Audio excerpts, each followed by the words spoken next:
So before we turn to the teaching for this Yom Kippur morning, I just wanted to mention two things. First was to thank Rebecca Fish, who offered the reading just prior to Avinu Malkeinu for her participation. And the second thing is to mention that after the teaching for this morning, we have a very brief Torah reading. And I wanted to then suggest, especially if you were on the 9 o'clock service with Rabbi Grimberg and Rob Silver, and you might have been thinking after the sermon that you might want to do something different. In place of the Haftorah in this second service this morning, I chose a series of videos. They're all quite short.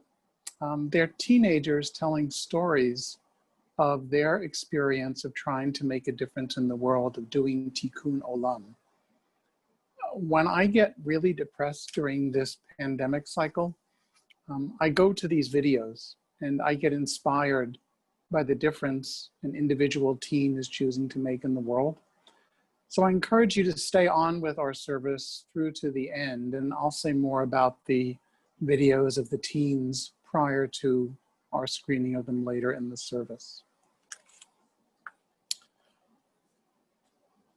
So to our teaching for this morning, one of the Jewish artifacts that has survived in our family is a well-worn copy in a plastic sheet protector of the bar mitzvah boy's speech that my father delivered at the Brooklyn Jewish Center on Eastern Parkway in July of 1931. In what I suspect was a rhetorical flourish added by his rabbi, and in what I suspect was a rhetorical flourish that may have appeared at the end of the bar mitzvah speech of many other boys at the Brooklyn Jewish Center. The final thing that my father shared with the congregation was the following, quote, "The sum of the matter when all is said and done is to revere God and observe his commandments, for that is what it means to be a whole man," unquote. Well, that line happens to come from the Bible. It also happens to be the last verse of the book of Kohelet. We know it in English as Ecclesiastes. If neither of those names is familiar to you, you will know this book because it is best known for lending the words of its third chapter to the song made popular first by Pete Seeger and then by the Byrds. It's the one that goes, "To everything there is a season and a time, to every purpose under heaven." I don't want to disappoint you, but turn, turn, turn is not in the Bible. That was Pete Seeger's improvement on the Bible. In Jewish tradition, the book of Ecclesiastes is read on the festival of Sukkot, which begins next Friday night. It's a curious choice of text for what's supposed to be a happy holiday.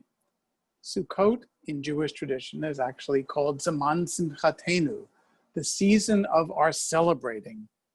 But despite Pete Seeger's addition of the final line, "A time for peace, I swear it's not too late," also an addition and improvement to the biblical text, not found in the original.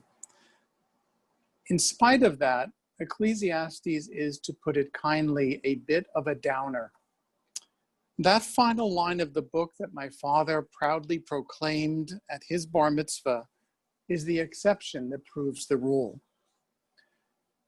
Ecclesiastes is the book that gives us the phrase, "Vanity of vanities, all is vanity." Actually, the Hebrew's a little more emphatic. It says, "Hevel havalim," which basically is, "Throw up your hands, everything is futile." Ecclesiastes is also the source for the weary aphorism, "There is nothing new under the sun." And Ecclesiastes offers the sour observations that humans have no superiority over beasts, since both amount to nothing. And if you're not cheered up already, Ecclesiastes also gives us, what does a person get for all the toiling and worrying done under the sun nothing but grief and heartache. Ecclesiastes, we might say, anticipates that now anachronistic definition of a Jewish telegram: start worrying, letter to follow. Well, that said, this unusual biblical book has its time and its place. After all, to everything there is a season.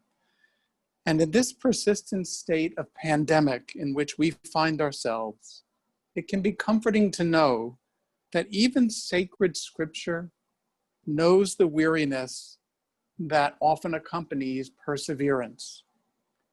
Ecclesiastes is what we might call a dissenting opinion amid the 24 books of the Hebrew Bible. 23 of the books of the Hebrew Bible suggest that in one way or another, life actually has meaning. Moral behavior really makes a difference. Reward and punishment are allocated according to justice. And despite our limited human capacity to comprehend the cosmos, there remains some ultimate purpose to the way the world unfolds, some messianic goal towards which the future points. In that context, Ecclesiastes is the odd book out. For the cynical author, life has no meaning. The wicked thrive and the pious suffer. Life is a series of random moments.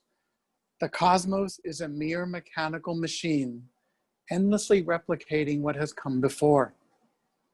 The Talmud even reports that some of the rabbis who assembled the 24 books that we eventually came to know as the Bible, they wanted the book of Ecclesiastes withdrawn and hidden away because it is so contradictory to the rest of the books they wanted to canonize. Despite this debate, Ecclesiastes made it into the canonical collection of Jewish sacred literature. I think not least because of the poetic reflection of that well-known third chapter, which I can now share with you in its entirety.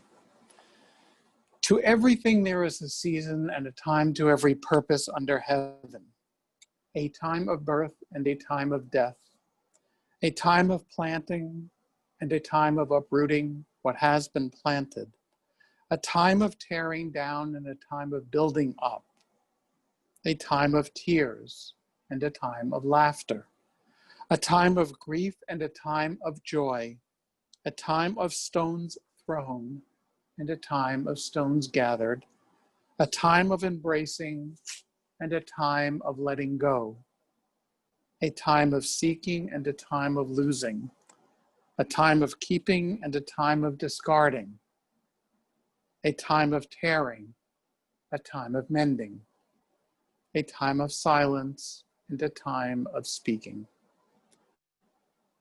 It's comforting to imagine that this is the way life goes, that we choose the times of seeking, times of losing, times of tearing, times of repair, times of sadness, times of celebration. And often that is the way life unfolds. But part of the wisdom we gain through the hard experiences of living is that unbidden and unwanted, unexpectedly and unanticipated, the times often choose us. It is those difficult moments that disrupt our sense of security and stability.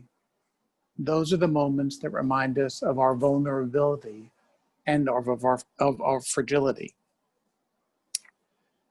Many Jewish commentators believe that it is for just such moments that the book of Ecclesiastes was included in the Jewish Bible.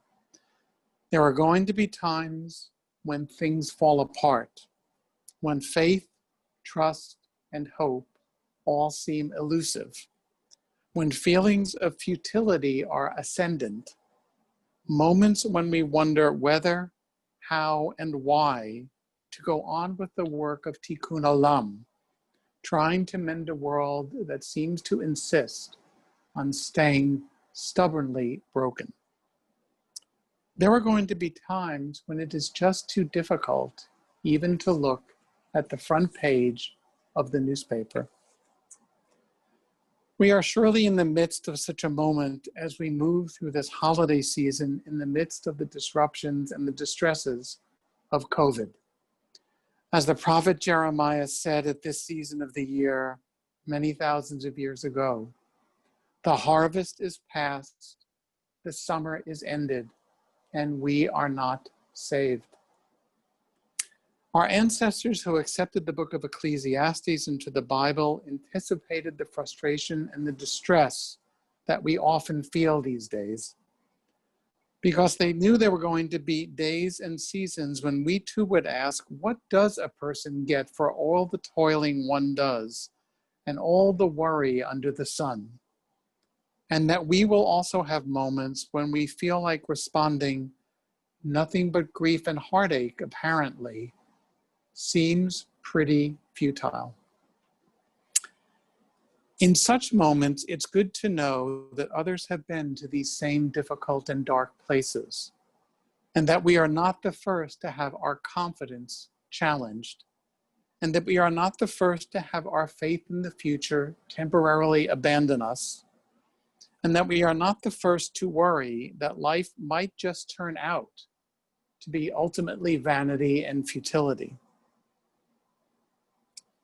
I'm grateful that the Jewish spiritual tradition tells us that it is both understandable and acceptable to raise these difficult questions and to ask where meaning and purpose can be found in seemingly random moments of disruption and dislocation.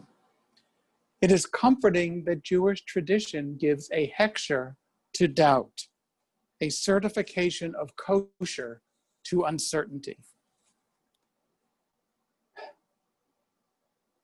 But for all of its comforting weariness, I'm also grateful that the book of Ecclesiastes is a minority voice in the Bible, because as the immediacy of each disruption that we live through wears off, we are brought back to the tasks of moving forward, of taking responsibility, of trying to make a difference.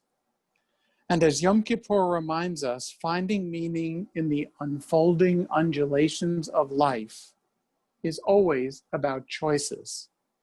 The dozens of daily choices that we do get to make, multiplied across a week, a month, a year, a lifetime.